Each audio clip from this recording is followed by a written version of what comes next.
जय हिंद दोस्तों, आप सभी का स्वागत है आपके अपने YouTube channel maths by Rizwan में। कैसे हो आप सब? उम्मीद करता हूं आप सब अच्छे होंगे, बेहतरीन होंगे, शानदार होंगे और आप सबकी तैयारी बहुत अच्छे से चल रही होगी। क्लियर है?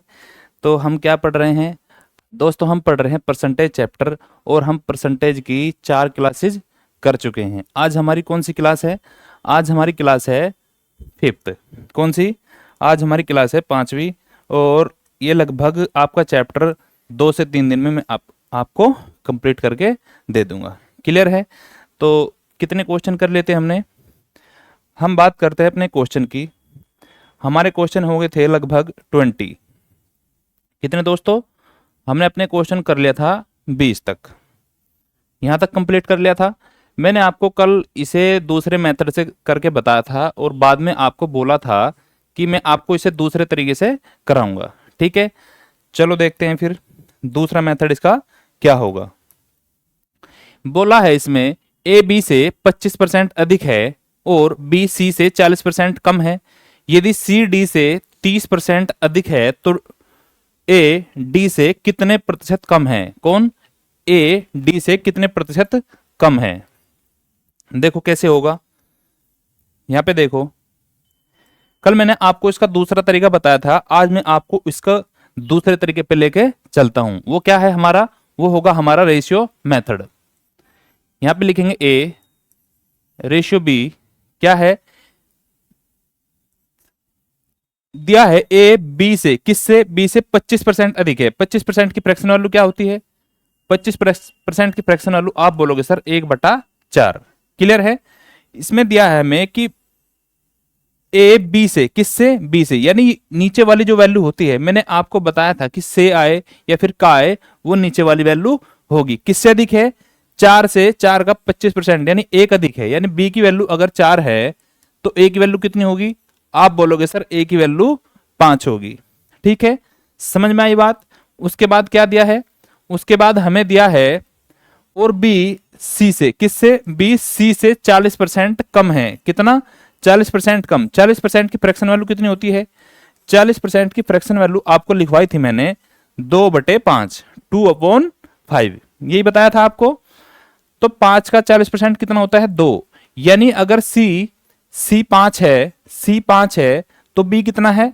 यानी 2 कम, यानी कितना? 3। यहां पे रेशियो लिखेंगे किसका? बी रेशियो सी का।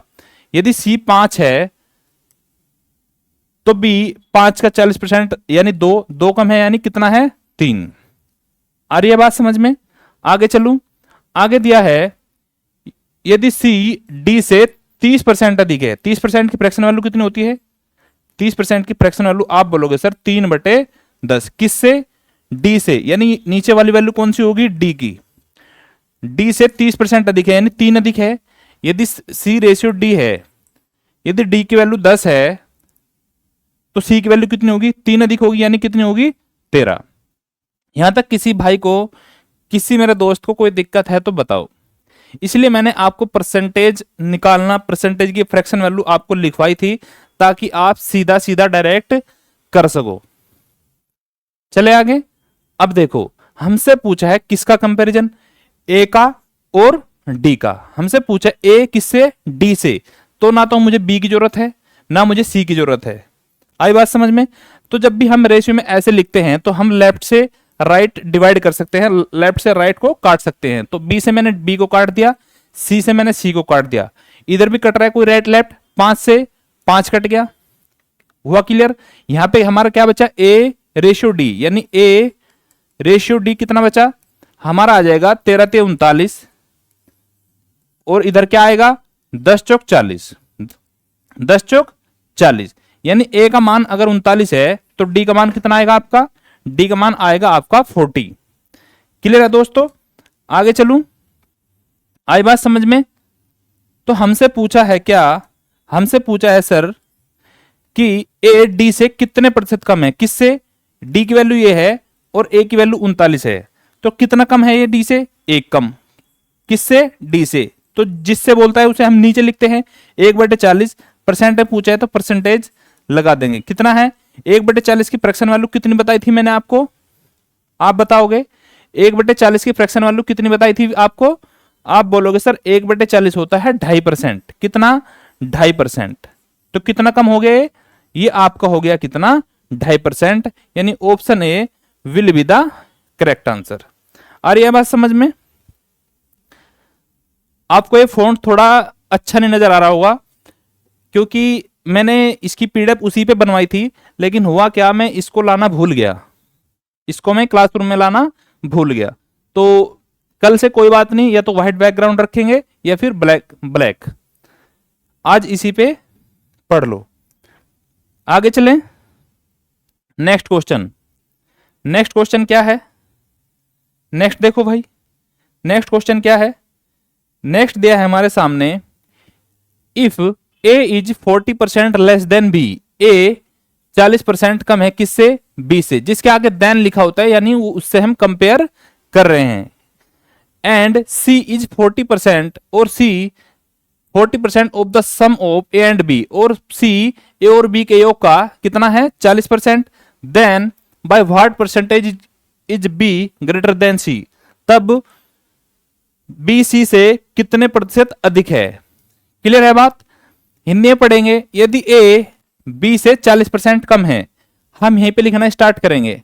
क्या क्या दिया हमें? ए बी और सी, ये चीज दी है आपको, ए बी और सी।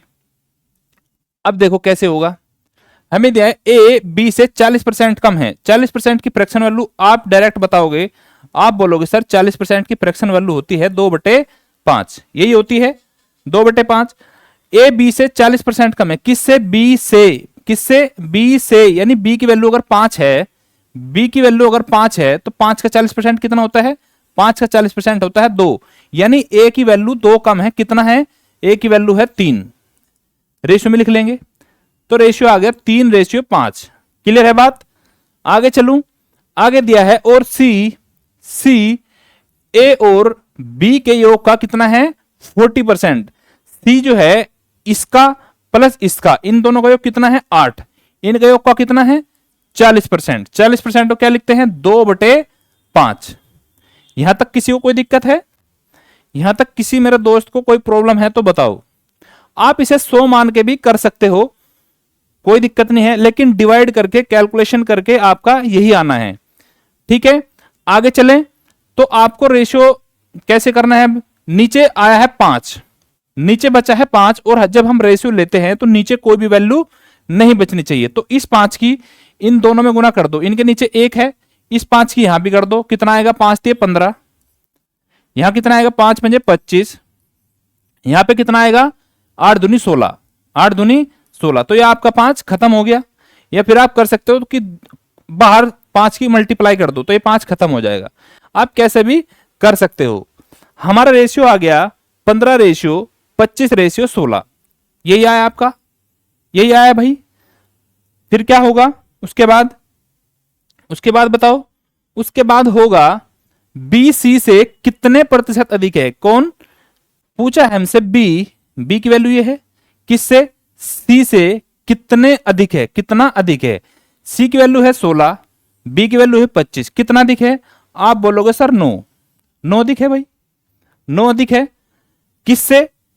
किससे बोला है? सी से। यानी जिससे बोला है वो आएगी आपकी बेस में वैल्यू 16 से। कितना अधिक है? आप बोलोगे सर 9। किस पे? 100 पे, 100% पे। ये पूछा है हमसे। यहां तक की बात समझ में आ गई? आगे चलूं। अब आप मुझे बताओ, मैंने आपको लिखवाई थी 1/16 की फ्रैक्शन वैल्यू कितनी होती है भाई? आप बोलोगे सर 6 से ही 1/4। 6 से ही 1/4। मुझे चाहिए 9/16। कितना? मुझे चाहिए 9/16। तो 9/16 क्या होगा? आप 9 की से मल्टीप्लाई कर दोगे 6 से ही 1/4 में, तो 9 × 6 = 54। 54 आ गया, प्लस 9 × 9 कितना आ गया? 9/4। 9/4, 9 बड़ा है 4 से, और सिंप्लीफाई करेंगे कितना आएगा? 54 प्लस 4 दूनी 8, 2 से ही 1/4। तो कितना आ गया? 54 और तो 56, यानी 56 से ही 1/4। ये आपका आ जाएगा। तो हमारा परसेंटेज में आंसर आ गया कितना? 56 से ही 1/4। क्या आपको ये बात समझ में आ गई? क्या आपको ये फ्रैक्शन क्लियर है? हालांकि ये फ्रैक्शन मैंने स्टार्टिंग में आपको आराम से बहुत प्यार से सिंप्लीफाई करवाई थी। क्लियर है? इसे हम कैसे लिख सकते हैं? चलो ऑप्शन में आपका बिल्कुल सीधा सीधा मिल गया।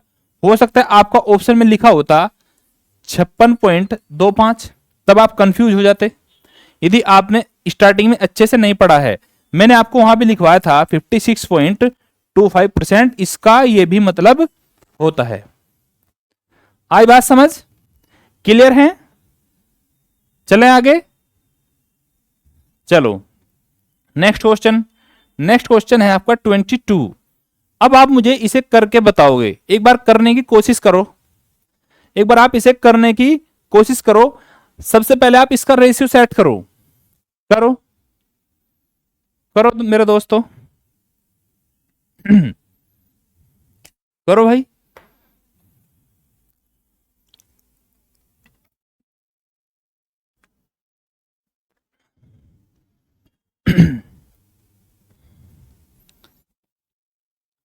बनी आपकी रेशियो बनाया आपने। अब देखो इसमें दिया है the income of A is 30% less than the income of B. A की इनकम बी की इनकम से 30% कम है, and the income of B is 137.5% more than that of C. और यदि ए की आय बी की आय से क्या दिया है, बी की आय सी की आय से कितना अधिक है, 137.5% अधिक है। यदि ए की आय बी की आय से कितना अधिक है, 28,500 रुपए कम है, तो सी की आय रुपए में क्या है, हमसे सी की आय पूछी है। कैसे करेंगे? सबसे पहले आप रेशियो सेट करो। क्या रेशियो सेट करो? क्या क्या दिया हमें दिया है ए, हमें दिया है बी, और हमें दिया क्या, सी। सबसे पहला देखो ए की आय किसकी आय, ए की आय किसकी आय से, बी की आय से 30% कम है। 30% की फ्रैक्शन वैल्यू क्या होती है? 30% की फ्रैक्शन वैल्यू होती है 3/10, 3/10। क्लियर है? किससे कम है? बी की आय से, यानी नीचे वाली जो वैल्यू होगी किसकी होगी, वो बी की। यदि बी की वैल्यू 10 है, बी की वैल्यू 10 है, तो ए की वैल्यू 10 का 30% कितना होता है, 3 कम है, तो कितना हो जाएगी, ये हो जाएगी आपकी 10। आगे दिया है बी की आय सी की आय से कितना अधिक है, 137.5% अधिक है। अब आप मुझे बताओ, मैंने आपको बड़ी बड़ी फ्रैक्शन भी करना बताया था कि बड़ी बड़ी फ्रैक्शन को कैसे तोड़ के लिखेंगे। आगे देखो फ्रैक्शन कितना अधिक है, 137.5%। कैसे सिंप्लीफाई करेंगे? 137 में छिपा होता है सर 100% होता है, उसके बाद होता है 37.5%, यही होता है। अब आपको कुछ चीज समझ में आ रही है? 100% का मतलब मैंने बताया था आपको 1 प्लस 37.5 का मतलब होता है आपके सामने 3/8, 3/8 हो गया। इसे सिंप्लीफाई करेंगे कितना आएगा, 8 एकम 8 और 3 11, यानी आपका आ गया 11/8। किससे दिया है? बी की आय सी की आय से, यानी नीचे वाली वैल्यू किसकी है, सी की। बी की आय सी की आय से कितना अधिक है, 8 का इतना परसेंट अधिक, यानी कितना, 11। यानी अगर सी की आय 8 है तो बी की आय कितना है, 11 अधिक यानी 19। कितनी होगी, 19। तो इसका रेशियो आ गया इतना, 8:19। यहां तक किसी मेरे दोस्त को कोई दिक्कत है तो बताओ, यहां तक किसी मेरे दोस्त को दिक्कत है तो बताओ। कल मैंने आपको रेशियो का एक मेथड सिखाया था, कौन से वाला, खाली स्पेस भरने वाला, ये वाला सिखाया था, ये तो आपने सीख लिया। आज मैं आपको रेशियो का दूसरा मेथड सिखाऊंगा। वो कैसे होगा समझो। रेशियो का दूसरा मेथड होता है, यहां पे लिखा है 10 और यहां पे लिखा है 19। किसकी वैल्यू है ये, बी की। तो बी की ए की इक्वेशन में दो वैल्यू कैसे हो सकती है, आप मुझे ये बताओ। नहीं हो सकती। तो मुझे ये बताओ, मुझे 10 को और 19 को इक्वल करना है तो कैसे होगा। आप बोलोगे सर ऊपर 19 से मल्टीप्लाई कर दो और नीचे 10 से कर दो। ये सेम रेशियो है, इसमें हुई है तो इसमें भी होगी 10 से, और ऊपर ये सेम रेशियो है, इसमें हुई है तो इसमें भी होगी। आई बात समझ में। 19 सतह कितना होता है, 19 सतह होता है 133, यही होता है रेशियो। 19 दाई 190, रेशियो 8 दाई 80, यही होता है दोस्तों, यही होता है। बन गया आपका रेशियो। आप बोलोगे जी सर। अब देखो क्या दिया है, नेक्स्ट लाइन पढ़ो। नेक्स्ट लाइन में दिया है यदि ए की आय बी की आय से, बी की आय से कितना कम है, 28,500 कम है। यहां देखो ए की आय कितनी है, 133, यहां बी की आय कितनी है, 190। अब आप मुझे बताओ 190 से ये कितना कम है, 190 से ये कितना कम है, तो साइड में घटा लेंगे। वैसे मन मन में घटाने वाली चीजें है ये कि मुझे 190 में से 133 घटाना है, 10 में से 3 गया कितना, 7, यहां बचा 8, 8 में से 3 गया कितना, 5, यानी 57 यूनिट की वैल्यू आपकी कितनी है, 57 यूनिट की वैल्यू है आपकी 285,000, 285,000 यही होता है। अब आप एक चीज देखो, ये किससे डिवाइड होगा, किससे मल्टीप्लाई होगा, ये कट रहा है सर 57 में होता है 19, 19 × 57, 19 × 57, इधर किससे काटेंगे, 19 से कम 19, 9 बचेगा, फिर आ जाएगा 5, कितना हो गया 95, 19 × 5 = 95, और पीछे कितनी जीरो, 2 जीरो। क्लियर है। 3 से काटूंगा कितना आएगा, 3 × 5 = 15, यानी आपका आ गया कितना, यह आ गया आपका 3 × 5 = 15, यानी 1 यूनिट की वैल्यू आपकी कितनी आ गई, 1 यूनिट की वैल्यू आ गई आपकी 500। सही है। आगे चले, आगे दिया है सी की आय रुपए में क्या है, और सी की आय यहां पे कितनी दी है, सी की आय रेशियो में 80 यूनिट और हमें चाहिए रुपए में, यानी 1 यूनिट का मान अगर 500 है तो 80 यूनिट का कितना हो जाएगा भाई, 80 यूनिट का हो जाएगा 80 × 500,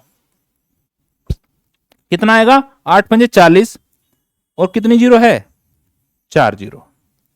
तो option A will be the correct answer. बताओ इस क्वेश्चन में किसी को समझ में ना आया तो बताओ, बताओ भाई, अरे बताओ, आ गया समझ, आगे चलू। Next question, next question, next question है, कोई स्टूडेंट होता है, किसी के माँ बाप या किसी के घर वाले, आपको भी पता है कि घर में आपको कैलकुलेट करने के लिए दे देते हैं कि इस संख्या को आप इससे गुणा करो तो क्या आएगा, और इस संख्या से आप ये गुणा करो तो क्या आएगा। तो कोई स्टूडेंट था, उसको किसी नंबर से मल्टीप्लाई करने को दिया गया, तो उसने क्या किया, 7/12 की जगह कितने से मल्टीप्लाई कर दी, 11/16 से।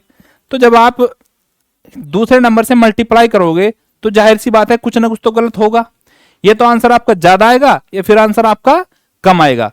तो आपको इस क्वेश्चन में यही फाइंड आउट करना है कि आपने कितने % की त्रुटि की, त्रुटि का मतलब होता है गलती करी। क्लियर है बात, करके बताओ मुझे आप इसे, बताओ भाई, बताओ, बताओ करके।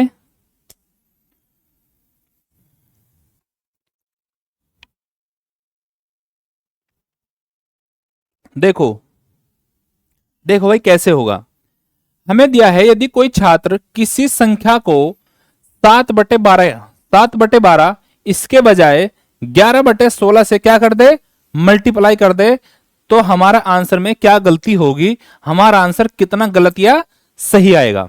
देखो मैंने मान लिया कोई नंबर है, यहां पे लिखो सबसे पहले किस किस की करनी है, 7/12 और 11/16, 11/16 ये दिया है।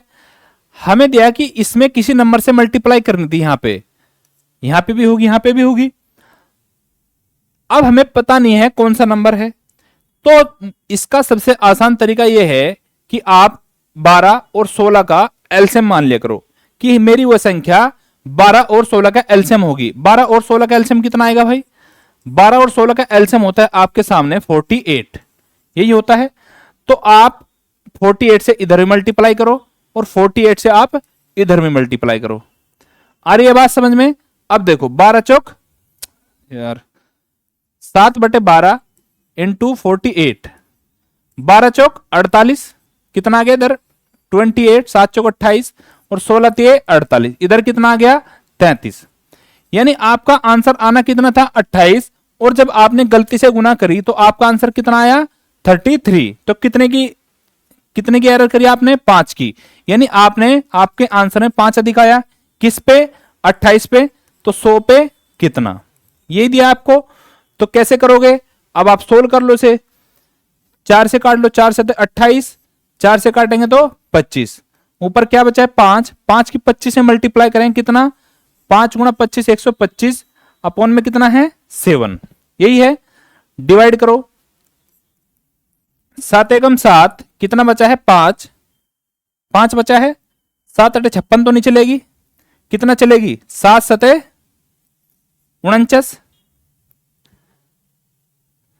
7 सते 49, 6 बचेगा, फिर चलेगी 7 अटे 56, आंसर आना चाहिए आपका कितना 17.8, 17.8, लेकिन आंसर आपका गलत आ रहा है। कहां पे गलती हुई भाई, 12 चौक 48, 16 तिये 48, आपके आ गया 28 से 33, तो 5 बटे 28, 4 से 28, 4 से काटेंगे तो 25, 25 पंजे 125, अपॉन में 7 है, 7 से इसे भाग करेंगे तो कितना आएगा 7 एकम 7, 5, 7 से 49, आपका आंसर भाई यही आना चाहिए।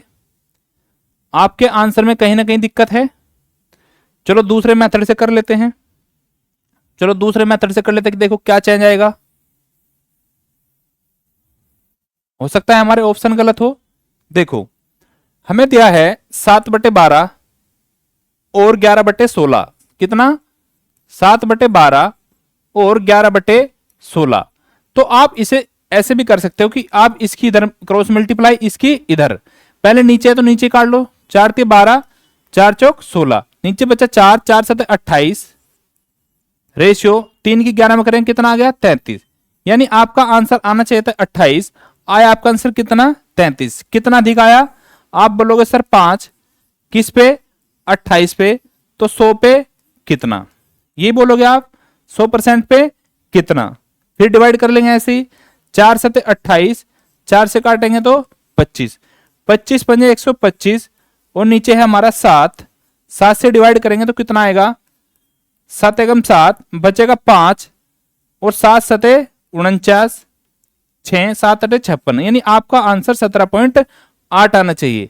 ऑप्शन में कहीं ना कहीं एरर है। ठीक है दोस्तों, आपको तरीका समझ में आ गया ना, ऑप्शन में गलती हो सकती है, टाइपिंग में गलती हो सकती है। चलें आगे। तो इस टाइप का एक ही क्वेश्चन था। अब आगे आपका कंसेप्ट है प्राइस गुणा कंजप्शन, यानी कीमत गुणा खपत बराबर एक्सपेंडिचर, कीमत गुणा खपत बराबर एक्सपेंडिचर। क्या मतलब है इस बात का, हिंदी में आपको ऐसा लिखा मिलेगा लेकिन आपकी समझ में नहीं आएगा। अब मैं आपको बेसिक एग्जांपल से इसको समझाने की कोशिश करूंगा। समझो क्या है भाई, ये है आपको दिया है क्या, प्राइस गुणा कंजम्पशन, कंजम्पशन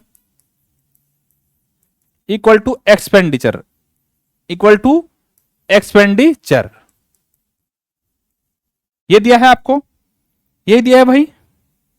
आप बोलोगे जी सर, प्राइस का मतलब होता है कीमत, यानी जिस कीमत पर आप कोई चीज खरीदते हो, जिस कीमत पर आप कोई चीज खरीदते हो। कंजम्पशन का मतलब होता है खपत करना, खपत का मतलब होता है आप, जैसे कि आप कोई चीज ले आओ, आप 1 किलो क्या आम ले आओ, तो आपकी खपत कितनी होगी खाने की, यानी 1 केजी। तो कंजम्पशन का मतलब होता है खपत, कि आप कितनी चीज को खा लेते हो, आप कितनी चीजें यूज कर रहे हो। और एक्सपेंडिचर का मतलब होता है आपका खर्च, खर्च बोल लो या फिर क्या व्यय बोल लो। आए बात समझ में। अब इसमें एक कंसेप्ट आता है, यदि यदि दो चीजों का प्रोडक्ट, प्रोडक्ट का मतलब मल्टीप्लाई कांस्टेंट हो, कांस्टेंट का मतलब सेम हो, तो क्या होगा, मैं आपको लिखा देता हूं। यदि दो संख्या लिख लो, यदि दो संख्याओं का प्रोडक्ट, यदि दो संख्याओं का प्रोडक्ट कांस्टेंट हो, सेम नहीं कांस्टेंट, यदि दो संख्याओं का प्रोडक्ट कांस्टेंट, कांस्टेंट का मतलब होता है ना बदलना, यानी जो पहले था अब भी वही है। यदि दो संख्याओं का प्रोडक्ट कांस्टेंट है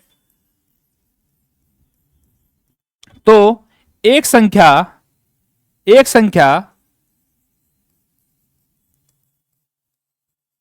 दूसरी संख्या के रेशियो के एक संख्या दूसरे के विपरीत होगी, ऐसे लिख लो। एक संख्या का रेशियो, रेशियो लिखो आप यहां पे, एक संख्या का रेशियो, एक संख्या का अनुपात दूसरी संख्या के अनुपात के इनवर्सली प्रोपोर्शनल होगा, या फिर विपरीत, दूसरी संख्या के अनुपात के विपरीत होगा। क्या होगा? विपरीत होगा। कैसे होगा? अब आप समझो, नेक्स्ट पेज पे समझो क्या है। मैंने आपको दिया है कि प्राइस गुणा कंजम्पशन, प्राइस को मैं पी लिखूं, कंजम्पशन को सी, और एक्सपेंडिचर को मैं ई लिखूंगा। आई बात समझ में? यदि मैं आपसे बोल दूं कि किसी वस्तु की कीमत पहले 25 रुपए थी, पहले कितनी थी? 25 रुपए थी, और आप कितना सामान लेके आए? आप सामान लेके आगे कितना? 15 केजी। कितना? 15 केजी। तो आपका खर्चा कितना हुआ भाई? भाई आपने कोई चीज खरीदी, मैंने मान लिया आपने 5 रुपए किलो कोई चीज खरीदी, और आप 2 किलो सामान लेके आए, तो आपने कितना पैसा खर्च किया? आप बोलोगे सर हमने 10 रुपए खर्च किया। तो प्राइस गुणा कंजप्शन आपका क्या आता है? एक्सपेंडिचर। तो 25 की 15 मल्टीप्लाई करेंगे तो क्या आएगा? 15 पंजे 75, 7 15 दूनी 30, और 7 37, 375 रुपए आपने इतने रुपए खर्च कर दिए भाई। क्लियर है? यदि मैं आपसे कह दूं कि अब कीमत 25 की जगह कितनी होगी, आप ये मान के चलो 25 की जगह मेरी होगी 15 होगी, 15 होगी, और मैंने बताया आपको कि मेरा खर्च सेम रहना है, यानी पहले भी 375 था और अब भी कितना रहना है? 375। खर्च मुझे कांस्टेंट रखना है, यानी जो पहले था अब भी वही है। तो रेशियो में क्या चेंज आएगा? पहले आपकी कीमत 25 थी, अब आपकी कीमत 15 होगी। तो अब आप मुझे बताओ, यानी जब कीमत में कमी हुई, कीमत में कमी हुई, तो अब आपका कंजप्शन बढ़ेगा कि घटेगा? आप मुझे एक बेसिक एग्जांपल से बताओ। आपके गांव में कोई सामान बेचने आया, पहले वो 10 रुपए किलो कोई चीज दे रहा था, और आप 5 किलो चीज खरीदते थे। अब उसने कीमत कर दी 10 की जगह 5 रुपए किलो। तो अब आप चीजें ज्यादा खरीदोगे कि या कम खरीदोगे? आप बोलोगे सर हम चीजें ज्यादा खरीदेंगे उसी पैसे में। तो 15 रुपए किलो कोई चीज हो गई, और 375 रुपए आपको खर्च करने हैं, तो आप कितना सामान लेकर आओगे? आप बोलोगे सर हमने 375 रुपए खर्च किए हैं, और 15 रुपए किलो की चीज है, तो कितनी वस्तु आ जाएंगी इसमें? 15 दूनी 30, बचा 7, 15 पंजे 75, यानी अब वस्तु आ जाएंगी कितनी? 25 किलो। कितनी? 25 किलो। यहां तक किसी भाई को कोई दिक्कत है? तो अब आप मुझे बताओ प्राइस का रेशियो क्या है। यदि मैं इसे रेशियो में लिखूं, पहले कीमत थी 25 और अब कीमत है कितनी? 15। कितना रेशियो आया इनका? 5 पंजे 25, 5 ते 15, यानी 5:3 यही आया है। कंजम्पशन का क्या रेशियो है? पहले आप 15 किलो कोई चीज खरीदते थे, अब आप कितनी खरीद रहे हो? 25 किलो। कितना? 25 किलो। तो क्या रेशियो आया? 5 ते 15 और 5 पंजे 25, कितना आया? 3:5। आई कुछ बात समझ में आपकी? मैंने आपको बताया था क्या? मैंने आपको बताया था कि जब दो प्रोडक्ट का मल्टीप्लाई, दो प्रोडक्ट की गुणा कांस्टेंट हो, देखो यहां हमारा खर्चा कांस्टेंट है, तो क्या होता है? एक का रेशियो, यदि प्राइस का रेशियो 5:3 है, तो कंजम्पशन का रेशियो कितना होगा? 3:5, यानी इसका उल्टा। कहीं पे अगर प्राइस का रेशियो आपको लिखा मिल गया कितना? 10:13, तो कंजम्पशन का रेशियो कितना होगा? 13:10। ऐसे लिख लोगे। 10 पहले इधर था, इधर चला जाएगा, 13 इधर था तो इधर आ जाए। कब होगा ये? जब आपका खर्च सेम हो, जब आपका खर्च सेम हो। एक दो एग्जांपल और बता देता हूं, जैसे नेक्स्ट देखो, यहां पे लिखा है प्राइस, यहां पे लिखा है कंजम्पशन, और यहां पे लिखा है एक्सपेंडिचर। ये जो मैं आपको कंसेप्ट बता रहा हूं, ये कंसेप्ट यहां पे अप्लाई नहीं होगा, ये और भी बहुत सारी जगह अप्लाई होगा। समझ में आ रही है बात? इस पूरे चैप्टर में बहुत सारी जगह अप्लाई होगा। देखो आप, प्राइस गुणा कंजम्पशन मैंने बताया आपको कितना? एक्सपेंडिचर। अब मैं ले लेता हूं किसी वस्तु की कीमत, मैं ले लेता हूं किसी वस्तु की कीमत यदि 16 रुपए किलो है, कितना 16 रुपए किलो है, और आपने 25 किलो कोई वस्तु खरीदी है, 25 किलो कोई वस्तु खरीदी है, तो आपका खर्च क्या हो गया? 16 रुपए किलो के हिसाब से 25 किलो वस्तु आपने खरीदी है, तो आपका खर्च होगा 16 गुना 25। 16 गुना 25 कितना होता है भाई? 25 की पहले 10 में करें कितना 250, और 25 की फिर 6 में करें कितना आएगा? 25 6 का 150, यानी 250 और 150 कितना होता है? 400। हालांकि कुछ मल्टीप्लाई जैसे 25 गुना 16 हो गया, 11 गुना 15 हो गया, 13 गुना 12 हो गया, ये आपको बिल्कुल मुंह जबानी रटी होनी चाहिए। मैं आपको किसी दिन ये लिखवा दूंगा 25 गुना 12 क्या होता है, आप बोलोगे सर 25 गुना 12 300 होता है। ये चीजें आपको डायरेक्ट याद होनी चाहिए। 16 गुना 25 यानी आपका खर्च कितना हो गया भाई? आपका खर्च हो गया 400 रुपए, 400 रुपए हो गया। अब मैं आपको बोल दूं क्या कि आपकी कीमत अब 16 की जगह 20 रुपए हो गई। कितनी? 16 की जगह 20 रुपए हो गई, यानी मैंने कीमत बढ़ा दी। पहले 16 रुपए किलो थी, अब कितनी हो गई? 20 रुपए किलो। क्लियर है? तो आप मुझे बताओ, जब मैंने किसी चीज की कीमत बढ़ा दी तो क्या होगा? यदि कीमत बढ़ी है तो खपत कम होगी, जाहिर सी बात है। क्लियर है? आप अपने ऊपर प्रैक्टिकल लाइफ पे चीजें लेके देख सकते हो। यदि कीमत बढ़ी, कितनी बढ़ी कीमत? 4 रुपए बढ़ गई, और आपका खर्चा सेम रहना है। क्या रहना है? आपका खर्चा सेम, यानी 400 रुपए रहना है। तो कंजम्पशन क्या आएगी भाई? आपने 400 रुपए खर्च किए हैं, और कितने रुपए किलो के हिसाब से? 20 रुपए किलो के हिसाब से। तो आप कितनी वस्तु खरीद के लेके आओगे? 20 गुणा 20 कितना होता है? 400। यानी अब आप वस्तु खरीद के लेके आओगे कितना? 20 किलो। कितना? 20 किलो। अब आप मुझे बताओ, पहले प्राइस कितना था?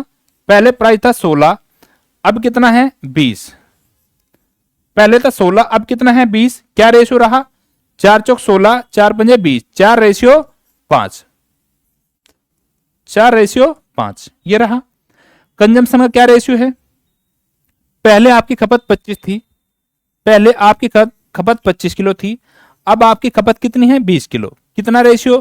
5 पंजे 25, 5 चौक 20, कितना आ गया? 5 रेशियो 2, 5 रेशियो 4। क्या मैंने आपको जो चीज बताई थी वही आ रही है? यदि दो प्रोडक्ट का मल्टीप्लाई, दो प्रोडक्ट की गुणा कांस्टेंट है, कितना है? कांस्टेंट है। पहले भी 400 रुपए खर्च था, अब भी कितना है? 400 रुपए खर्च है। तो क्या होता है? प्राइस का रेशियो कंजम्पशन के रेशियो का इनवर्सली प्रोपोर्शनल होता है। क्या होता है? इनवर्सली प्रोपोर्शनल होता है। चले अपने क्वेश्चन पे चले, करके बताओ।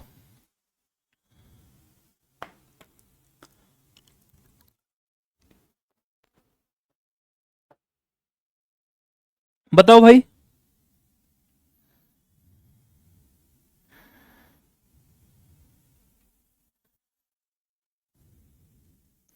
बताओ मेरे दोस्तों। अब देखो, इसमें दिया है the price of sugar has decreased bye 15%। क्या हुआ कि चीनी की कीमत हैज डिक्रीज का मतलब होता है कम होगी, कितने से? 15% से। By what percent, what percentage can a person increase the consumption so that there is no changes in the expenditure. बोला है एक व्यक्ति अपने खपत में कितने की वृद्धि करे कि उसके खर्च में कोई चेंज ना हो। यही दिया है। हिंदी पढ़ेंगे, चीनी की कीमत में 15% की कमी आई है। कितनी कमी आई है? 15 की कमी आई है। आप मुझे बताओ, जब कीमत में कमी आई है तो आपकी खपत बढ़ेगी, बढ़ेगी, आप चीजें ज्यादा खरीदोगे। तो यही चीज है। तो यहां लिखेंगे क्या? यहां लिख लेंगे आप प्राइस, और यहां पे लिख लेंगे कंजम्पशन, और आप नीचे लिखो क्या? एक्सपेंडिचर का रेशियो। ऐसे कर लो, या फिर जैसे मैं बता रहा था ऐसे कर लो। यहां पे लिखो प्राइस, यहां पे लिखो कंजम्पशन, यहां पे लिखो एक्सपेंडिचर का रेशियो। प्राइस में कितने कमी हुई? 15% की। अब आप मुझे बताओ 15% की फ्रैक्शन वैल्यू क्या होती है भाई? 15% की फ्रैक्शन वैल्यू होती है 3/20। किसमें कमी हुई? प्राइस में। यानी पहले प्राइस अगर 20 था, 20 का 15% कितना होता है? 3। यानी पहले प्राइस अगर 20 था, 20 का 15% कितना होता है? 3। यानी 3 कम होगा, कितना हो गया? 17। हमसे बोला है कि दोनों केस में खर्चा सेम रहना है। खर्चा इधर भी सेम और इधर भी सेम। तो क्या होगा, जब मैंने आपको बताया है कि यदि खर्चा सेम रहेगा तो प्राइस का जो रेशियो होगा, कंजम्पशन का रेशियो इसका उल्टा होगा। यहां 20 रेशियो 17 है तो यहां कितना होगा, 17 रेशियो 20। कितना होगा, 17 रेशियो 20। ये बात समझ में आ गई, क्लियर है। चलो, अब हमसे पूछा है कि अपनी खपत में कितने प्रतिशत की वृद्धि कर सकता है एक व्यक्ति अपने उपभोग में, उपभोग का मतलब खपत में कितने प्रतिशत की क्या कर सकता है, वृद्धि। अब आप देखो, पहले आपकी खपत थी कितनी, 17, अब आपकी खपत कितनी होगी बढ़ के 20। कितना बढ़ा दिया आपने, आप बोलोगे सर 3, कितने पे, 17 पे, तो 100 पे कितना, आप कैलकुलेट कर लो कितना आ गया, 300/17। तो ऑप्शन ए आपका करेक्ट आंसर होगा, यही होगा। किसी को कुछ समझने में कोई दिक्कत हो रही है, कोई तकलीफ? हाँ ठीक है, बैकग्राउंड में कल से चेंज कर दूंगा, आज इसी पे फोकस करो। नेक्स्ट क्वेश्चन भी ऐसा ही है। If the price of petrol is increased by 28%, यदि पेट्रोल की कीमत में 28% की वृद्धि हो जाए, bye what percentage should the consumption be decrease by the consumer if the expenditure on petrol remains unchanged, यदि उसका खर्चा वही रहे जो पहले था तो उस अपनी कंजम्पशन में क्या करना है, डिक्रीज, यानी कितने की कमी की जाए। आई बात समझ में? फिर से वही लिखेंगे, प्राइस कंजम्पशन और क्या लिखेंगे, एक्सपेंडिचर, क्योंकि प्राइस गुणा कंजम्पशन क्या होता है, एक्सपेंडिचर। यहां प्राइस का रेशियो लिखेंगे, प्राइस क्या दिया है, कीमत में 28% की वृद्धि हुई है, कितने की वृद्धि, 28% की। तो 28% की फ्रैक्शन वैल्यू क्या होती है, 4 7 28 और नीचे आएगा कितना, 25, 25 चौका 100। यानी पहले कीमत अगर 25 थी, नीचे वाली वैल्यू हमेशा इनिशियल होती है, शुरुआती होती है, 25 का 28% कितना बढ़ गया, 7। यानी पहले अगर उसकी कीमत 25 थी, 7 बढ़ के कितनी होगी भाई, 7 बढ़ के आप बोलोगे सर कितना होगी, 32। यही होगा। उपभोक्ता द्वारा खपत में कितने प्रतिशत की कमी होनी चाहिए, उसने बोला है कि हमारा खर्चा दोनों केस में सेम है, इधर भी सेम है और इधर भी सेम है, जो खर्च यहां है वही खर्च यहां है। तो मैंने आपको बताया था कि प्राइस का रेशियो कंजम्पशन के रेशियो का इनवर्सली प्रोपोर्शनल होता है, कब, जब हमारा एक्सपेंडिचर दोनों केसों में सेम हो। आई बात समझ में? तो प्राइस का रेशियो अगर 25:32 है तो कंजम्पशन का रेशियो कितना होगा भाई, कंजम्पशन का रेशियो होगा 32:25, यानी इसका उल्टा, उल्टा हो गया। देखो पहले खपत 32 थी, अब खपत कितनी होगी, 25, हो गई कम। कितनी कम करी है आपने खपत, आपने खपत कम करी है कितनी, 7, किस पे, 32 पे, तो 100 पे कितना, 100% पे कितना, कैलकुलेट करो। कैसे करोगे, 4 8 32, 4 से काटूंगा तो कितना आएगा, 25, 7 की 25 में गुणा करूंगा कितना आएगा, 175, और नीचे कितना बचा है आपका, 8, ये बचा है। 8 से काटूंगा तो कितना आएगा, 8 दूनी 16, 1 8 एकम 8, कितना बचा, 7, 8 नंबर 72 नहीं चलेगी, कितना आएगा, 8 8 64, 21.8 वाला ऑप्शन है कोई, ये नहीं है, 21.8 वाला एक ही ऑप्शन है, तो आपको यहीं तक कैलकुलेट करना है। तो option A will be the correct answer. Same format के क्वेश्चन चल रहे हैं, उम्मीद करता हूं आपको इन्हें समझने में कोई प्रॉब्लम नहीं हो रही होगी। आगे बढ़ जाऊं, आगे चलूं। नेक्स्ट क्वेश्चन, एक व्यक्ति चीनी की अपनी कीमत में कितने की वृद्धि करता है, 42.84 की, कितने की, 42.84 की। मैंने आपको फ्रैक्शन लिखवाई थी कौन सी, कि 1/7 कितना होता है, 14 सही 2/7, या फिर क्या 14.28, ये लिखवाया था। अब आप मुझे देखो 14.28 कितना गुना लग रहा है आपको, ये आप बोलोगे सर 3 गुना, तो कितना हो गया, यानी ये फ्रैक्शन आपकी आ गई 3/7, 3/7। इसने दिया है खपत में, इस बार इसने दिया है पहले ही खपत में, तो हम क्या लिखेंगे, प्राइस का रेशियो, प्राइस कंजम्पशन और कितना, एक्सपेंडिचर, ये लिख लेंगे। खपत में वृद्धि करता है तो चीनी कीमत x% कम हो जाती है, x ज्ञात कीजिए, कब, एक्सपेंडिचर रिमेन, यानी वह स्थिर रहता है, यानी कांस्टेंट रहता है, जब खर्चा सेम हो तो क्या होता है, कंजम्पशन का जो रेशियो है प्राइस के रेशियो का उल्टा होता है, या फिर प्राइस का रेशियो कंजम्पशन के रेशियो का उल्टा होता है। यानी पहले खपत आपकी 7 थी, पहले खपत आपकी 7 थी, 7 का कितना बढ़ गया 42.84, कितना होता है 3, 3 बढ़ गया तो कितना हो गया, यानी अब आपकी खपत होगी 10।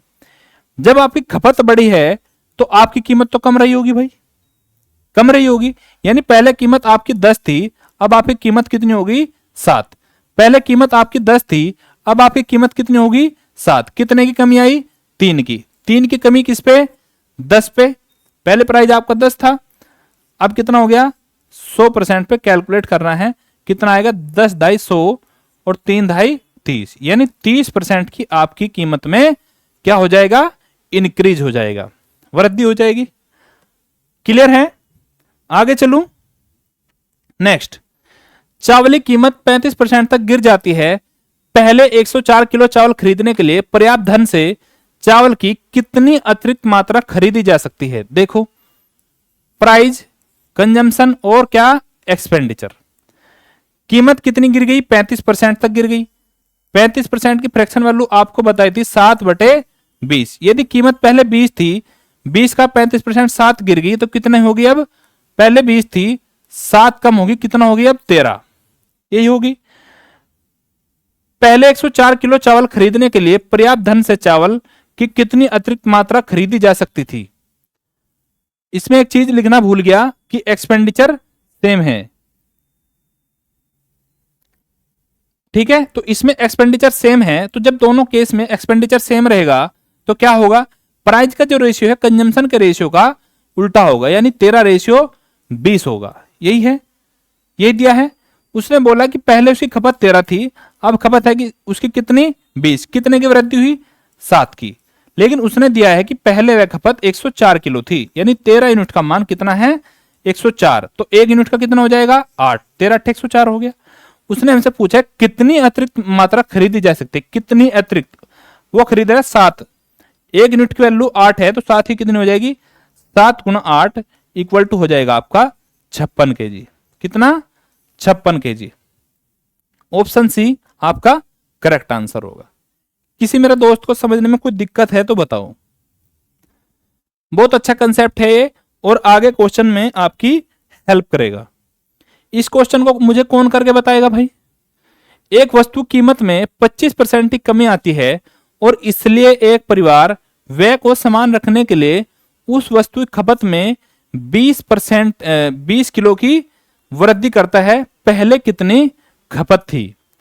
इसने दिया है, देखो, एक परिवार व्यय को, खर्चे को समान रखने के लिए, आपको बार बार ऐसे नहीं बोलोगे कि एक्सपेंडिचर रिमेन्स है, तो बीच में वो कुछ भी बोल सकता है, खर्चे को समान रखने के लिए या हमारा खर्चा वही बना रहे, कुछ भी दे सकता है। तो ये क्वेश्चन मुझे लगता है कि आप लोग कर लोगे, ठीक है। नेक्स्ट क्वेश्चन देखो, एक वस्तु कीमत में 36% की वृद्धि होती है और खरीदी गई मात्रा में 30% की कमी होती है। वस्तु पर खर्च की गई राशि में प्रतिशत वृद्धि ज्ञात करें। क्या दिया है, इस बार हमें एक्सपेंडिचर सेम नहीं दिया है, तो क्या दिया है, प्राइस दिया है, कंजम्पशन दिया है और हमें एक्सपेंडिचर में चेंज बताना है कि उसके खर्चे में कितने की कमी या वृद्धि हुई।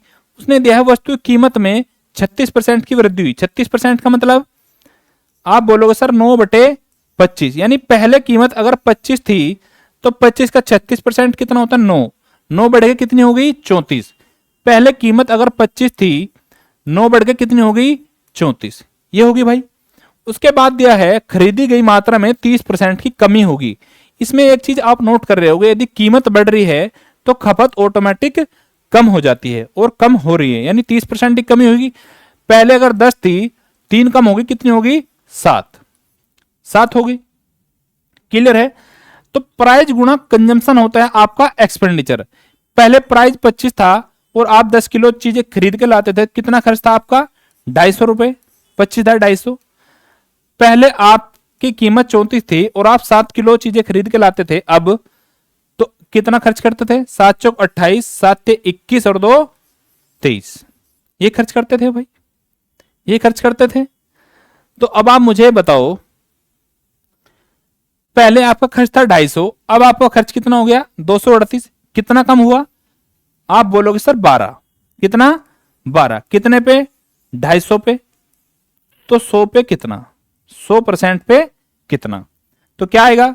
25 दाई 250, 25 चौक 100, 12 चौक 48 आ गया।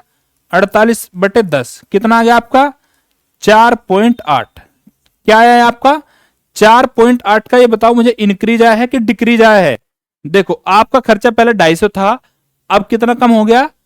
12 कम हो गया। यानी क्या है आपका? ये डिक्रीज यानी माइनस, यानी 4.8% ही क्या होगी? डिक्रीज यानी कमी। देखो इंक्रीज भी ऑप्शन में है लेकिन डिक्रीज भी है। तो मैंने आपको बताया था कि सेम ऑप्शन हो सकते हैं।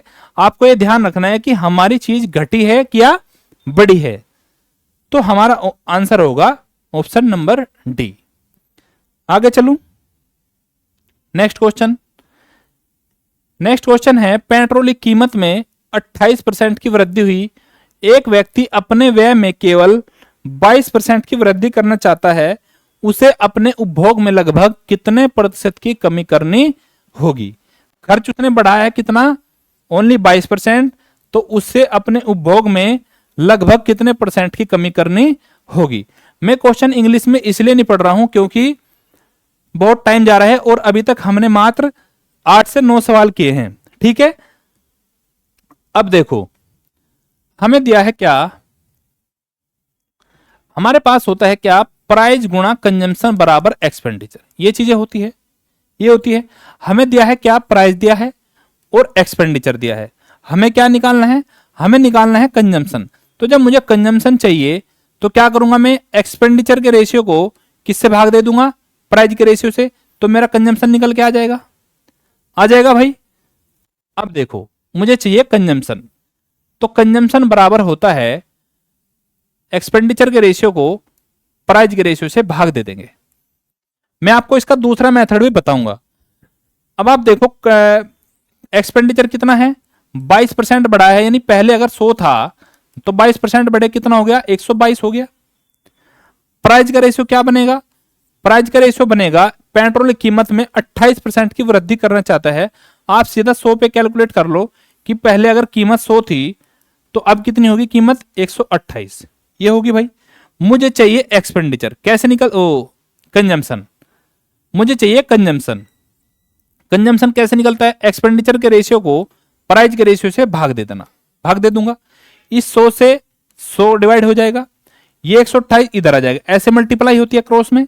तो पहले कंजम्पशन 128 थी, अब कितनी होगी? 122 ये होगी। 2 से डिवाइड करूंगा कितना? 64 दूनी 128, 2 छिक 12, 2 एकम 2। यानी पहले आपकी कंजम्पशन अगर 64 थी, अब कितनी होगी घट के भाई? 61। कितने की कमी हुई? आप बोलोगे सर 3 की। 3 की कमी किस पे हुई? 64 पे। तो 100 पे कितनी? सोल्व करेंगे कितना आएगा? 4 से काटूंगा 16, 16 चौक 64, इसे 4 से काटूंगा तो कितना? 25, 25 दिए 75, यानी 75 बटे 16%। आगे डिवाइड करेंगे और क्या आएगा? 16 चौक 64, क्योंकि 80 तो नहीं चलेगी, 11, 16 16 छिका 96, 16 सत्ते 112, यानी आएगा 16 छिका 96। कितना आंसर होगा आपका? या तो 4.6 या 4.6 से हल्का सा बड़ा कितना? 4.7। Clear? Next question, next question करके बताओ।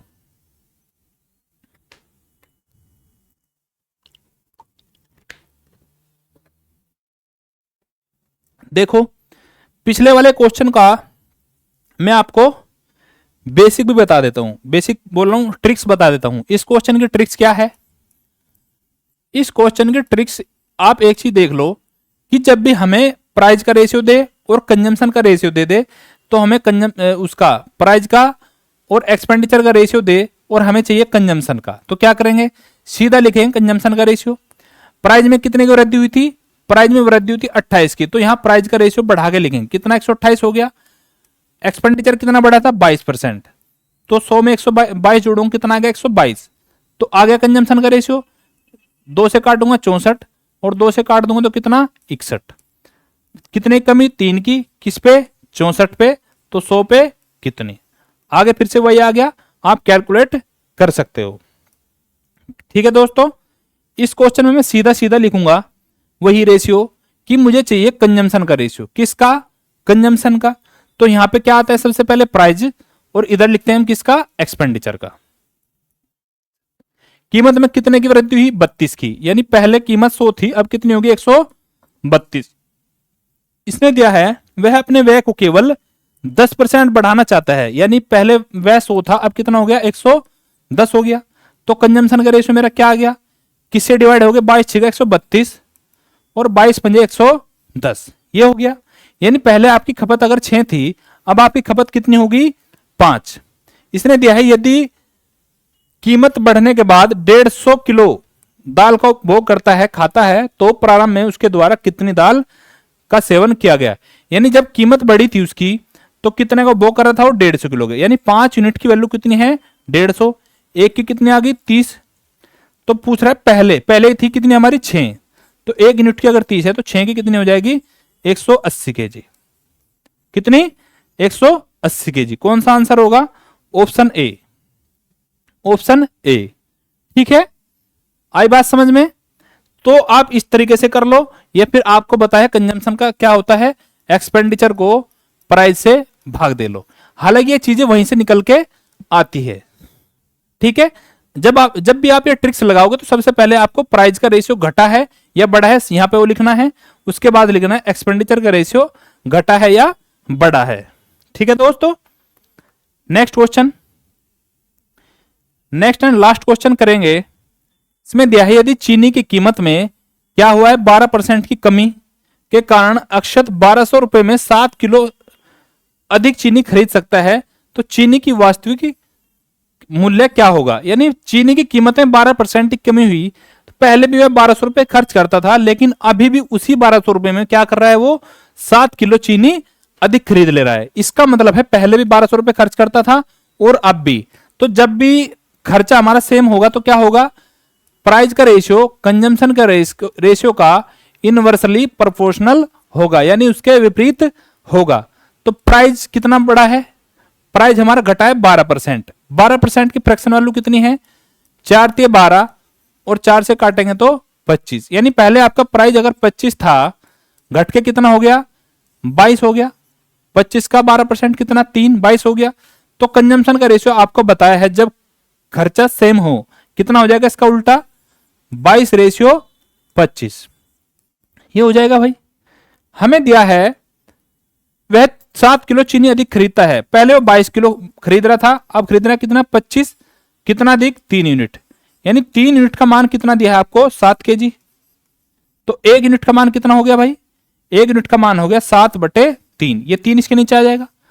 1 यूनिट का मान अगर 7/3 है, अब आप मुझे बताओ, उसने पूछा चीनी की वास्तविक कीमत, यानी पहले उसकी वास्तविक खपत क्या थी?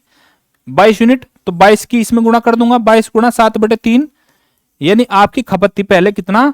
154/3 केजी। यही थी 154/3 केजी। यानी पहले आप 1200 रुपए में इतनी वस्तु खरीद के लेके आते थे, तो आपकी कीमत क्या होगी? हमसे पूछा है प्राइस। तो प्राइस होता है एक्सपेंडिचर अपॉन कंजम्पशन। यानी एक्सपेंडिचर आपका कितना है? खर्चा 1200 और आपकी खपत कितनी है भाई? 154/3। यानी ये 3 ऊपर आ जाएगा, यहां लिखा होता नहीं, 3 ऊपर आ जाएगा। अब आप इसे सोल्व कर लेना और आपका आंसर आ जाएगा। थोड़ा सा कैलकुलेट कर देता हूं। 2 × 14, 2 × 14, 2 × 12, 6 1800/77 आ जाएगा। यानी 77 दूनी होता है आपका 154। कितना बचेगा? 77 दूनी आपका होता है 154, आपका बचेगा 26। 77 होता है आपका 231। 23 पॉइंट समथिंग आंसर आएगा। यानी option A will be the correct answer. इसमें 28.25 और ये 25.7 ये नहीं होगा और ये भी नहीं होगा। आई बात समझ में?